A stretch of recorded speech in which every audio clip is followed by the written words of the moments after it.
নমস্কাৰ, এই মুহূৰ্তত লৈ আহিছো অসমবাসী ৰাইজৰ কাৰণে ৰাতিপুৱাৰ কেইবাটাও বিগ ব্ৰেকিং নিউজ। আজি হৈছে 10 এপ্ৰিল। ৰাজ্যৰ কোটি কোটি জনসাধাৰণৰ বাবে লৈ আহিছো কেইটামান গুৰুত্বপূৰ্ণ খবৰ। অৱশেষত ইৰাণৰ ওচৰত হাৰ মানিলে ডনাল্ড ট্ৰাম্পে।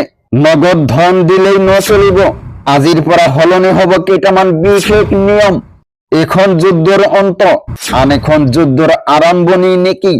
কিম জং উনৰ নিৰ্দেশত এইবাৰ ৰকেট নিক্ষেপ। জাপানৰ প্ৰধানমন্ত্ৰীৰ কাৰ্যালয়ত জৰুৰী এলাৰ্ট।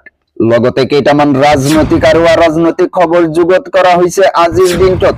গতিকে এনেবোৰ খবৰ নিতৌ পাই থাকিবলৈ চেনেলটো ছাবস্ক্ৰাইব কৰি ভিডিঅ'টোত এটা লাইক কৰিবলৈ নাপাহৰিব। হয় বন্ধু বান্ধৱীসকল, আজি আমাৰ প্ৰথমটো খবৰ খুবেই গুৰুত্বপূৰ্ণ খবৰ। লগতে অসমবাসী ৰাইজৰ কাৰণে এটা ডাঙৰ খবৰ। ইৰাণৰ ওচৰত হাৰ মানিলে ডনাল্ড ট্ৰাম্পে।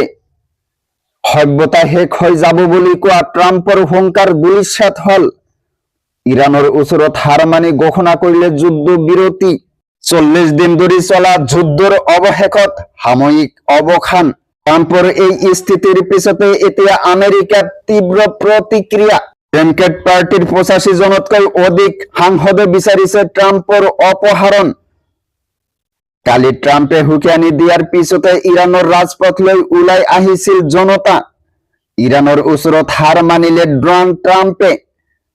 সভ্যতা শেষ হৈ যাব বুলি কোৱা ট্ৰাম্পৰ হুংকাৰ ধূলিসাৎ হল।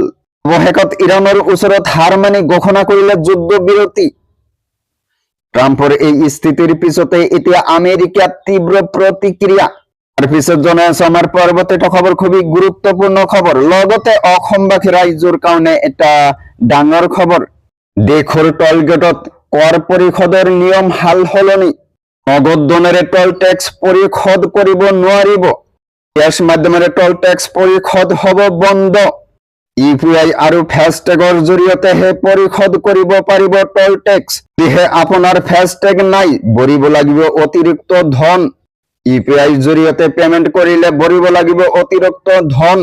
1.25 গুণ অধিক মাচুল ভৰিব লাগিব ফাষ্টেগ নথকা চালকে। অৰ্থাৎ টলকৰ 100 টকা হলে দিব লাগিব 125 টকা। 10 এপ্ৰিলৰ পৰা প্ৰতিখন টলগেটত প্ৰযোজ্য হ'ব এই নতুন নিয়ম। পথ পৰিবহণ আৰু ঘাইপথ মন্ত্ৰালয়ে জাৰি কৰিলে নতুন নিয়ম। 10 এপ্ৰিলৰ পৰা টলগেটত প্ৰযোজ্য নহ'ব নগদ ধন। দেশৰ টলগেটত কৰ পৰিশোধৰ নিয়ম হাল সলনি। নগদ ধনেৰে টল টেক্স পৰিশোধ কৰিব নোৱাৰিব। কেছ মাধ্যমেৰে টল টেক্স পৰিশোধ হ'ব বন্ধ। ইউপিআই আৰু ফাষ্টেগৰ জৰিয়তেহে পৰিশোধ কৰিব পাৰিব টল টেক্স। তাৰপিছত জনাইছো আমাৰ পৰৱৰ্তীটো খবৰ খুবেই গুৰুত্বপূৰ্ণ খবৰ।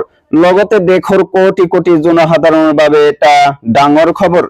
আমেৰিকা আৰু ইৰাণৰ মাজত যুদ্ধ বিৰতি হলেও উত্তেজনা অব্যাহত বিশ্বত।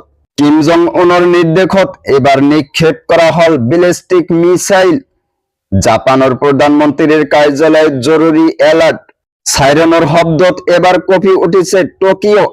জাপানৰ প্ৰশাসনিক বিভাগসমূহক হস্তম হোৱাৰ নিৰ্দেশ জাপান চৰকাৰৰ। কিম জং উনে ইতিমধ্যে কেইবাবাৰো জাপানৰ সমীপত সাগৰ পৃষ্ঠত অব্যাহত ৰাখিছিল মিছাইল সমীক্ষণ। উত্তৰ কোৰিয়াৰ শাসক কিম জং উনৰ আকস্মিক তৎপৰতাক লৈ চিন্তাত পৰিছিল জাপান আমেৰিকা।